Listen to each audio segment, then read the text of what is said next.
déterminer l'argument, enfin un argument, pardon,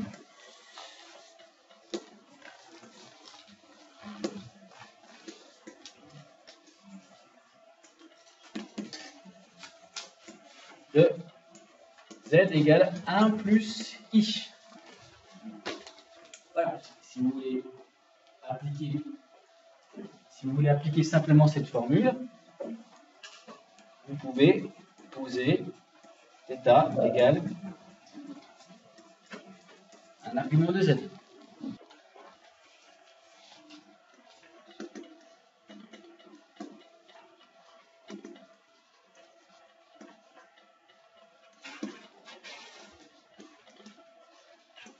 Et bien sûr, tous calculer le module de z qui est racine de 2.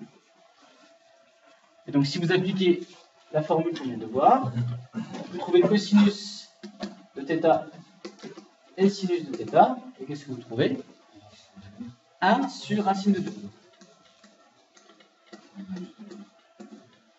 Alors, première chose, lorsqu'on travaille avec les racines carrées, on évite systématiquement de laisser une racine au dénominateur. C'est-à-dire qu'on ne va pas s'arrêter à cette écriture-là. L'astuce, elle consiste à transformer chaque fraction en multipliant par un même nombre. Vous vous souvenez, avec les complexes, il fallait multiplier par le conjugué. Et bien avec les racines carrées, c'est dans le même esprit. Parfois, puis-je multiplier racine de 2 pour ne plus avoir de racine au dénominateur.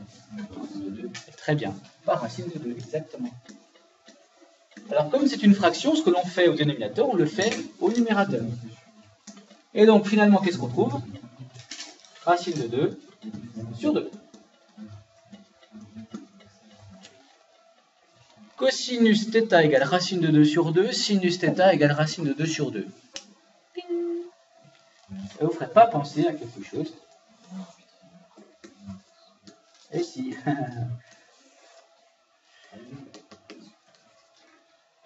Eh oui. Voici un angle qui a le même cosinus et le même sinus, tous les deux égaux à racine de 2 sur 2. Eh bien, il s'agit effectivement de l'angle pi sur 4. Ce résultat-là, on pouvait le trouver sans calcul. Je fais exprès de vous embêter avec le calcul, parce qu'en réalité, il y a des situations, notamment celle-ci, qui ne nécessitent aucun calcul. Vous placez votre complexe, construisez son image dans le plan. Voilà, le point M d'un fixe Z égale 1 plus I. D'accord? 1, 1. C'est quoi un argument de Z? C'est l'angle formé par vecteur OM, enfin vecteur U et vecteur OM. Voilà. Si c'est 1, 1 ici, c'est quoi l'angle qui est là? 45 degrés, c'est-à-dire pi sur 4. Pas besoin de calcul.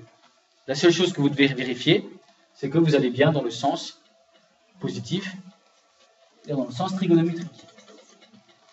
Je pars de U à OM.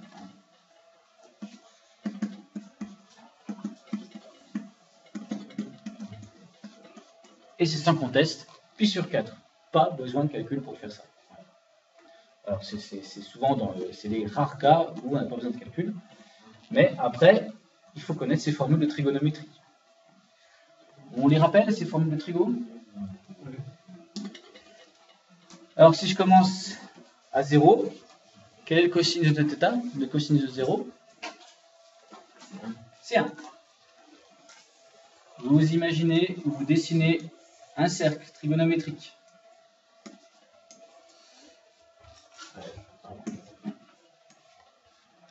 Donc, vous placez un point M de sorte à ce que U au M soit égal à θ. Quand θ vaut 0, le point M, il est sur l'axe des abscisses. Donc, effectivement, cosinus θ, qui est l'abscisse du point M, c'est 1. Sinus θ, qui est son ordonnée, 0. 0. Ensuite, l'angle remarquable que l'on connaît, qui vient après, pardon, c'est pi sur 6. Pi sur 6, pour ceux qui n'aiment pas les radians, en degrés c'est combien? 32. Donc pi sur 6, on va dire que c'est ça. Allez. Pi sur 6. Je voudrais trouver une valeur de cosinus pi sur 6 et de sinus pi sur 6. Visuellement, il y a une valeur qui est très simple à trouver quand on les connaît, ces valeurs. C'est celle du sinus. Et c'est 1/2. Et la chose à savoir, c'est que 1/2 fonctionne avec racine de 3 sur 2. Alors pourquoi ça fonctionne avec ça? Parce qu'il y a derrière une règle qu'on appelle la règle fondamentale de la trigonométrie. C'est le cosinus θ au carré plus sinus θ au carré fait toujours 1. Donc si le sinus vaut 1/2, vous n'avez pas le choix pour le cosinus, il vaut racine de 3 sur 2 ou bien moins racine de 3 sur 2. Étant ici, c'est bien sûr racine de 3 sur 2. Pi sur 4, c'est fait. L'autre angle. Pi sur 3. Ben, quand vous avez pi sur 6, ben, vous avez pi sur 3, parce qu'il suffit d'inverser. Le cosinus, c'est 1/2, et le sinus, c'est racine de 3 sur 2. Et enfin, on termine avec pi sur 2.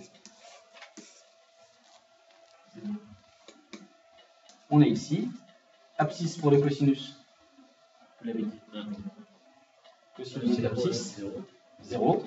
Et l'ordonnée, par contre, c'est 1. Ben, voilà ce que vous avez à retenir. C'est tout. Vous avez à retenir ça et le lien avec le cercle. Alors vous allez me dire, oui, mais il n'y a pas que ces angles-là. C'est vrai. Mais tous les autres remarquables, hein, j'entends bien, se déduisent de ces valeurs-là. Commençons par exemple, trouvez-moi la valeur de sinus de pi sur 3. 2 pi sur 3 n'est pas là-dedans.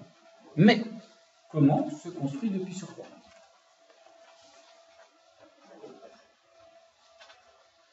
C'est de 2 fois pi sur 3. Alors c'est 2 fois pi sur 3, oui. Mais malheureusement, ce n'est pas cette vision des choses qui va nous permettre de bien le construire. C'est 2pi.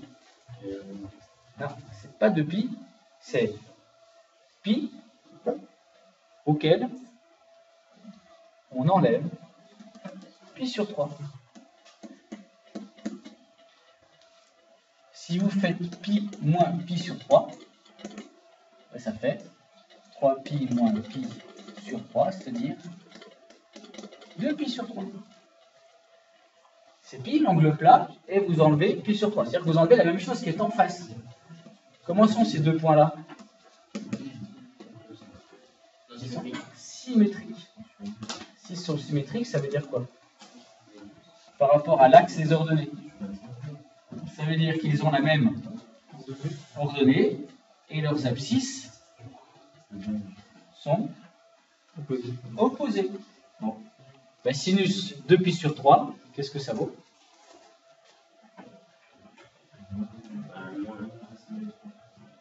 Le sinus se lie sur l'axe des ordonnées. Donc, sinus 2pi sur 3, ça se lie ici. Et ça vaut donc racine de 3 sur 2. Cosinus 2pi sur 3 se lie, quant à lui, sur l'axe des abscisses. Voici cosinus 2pi sur 3.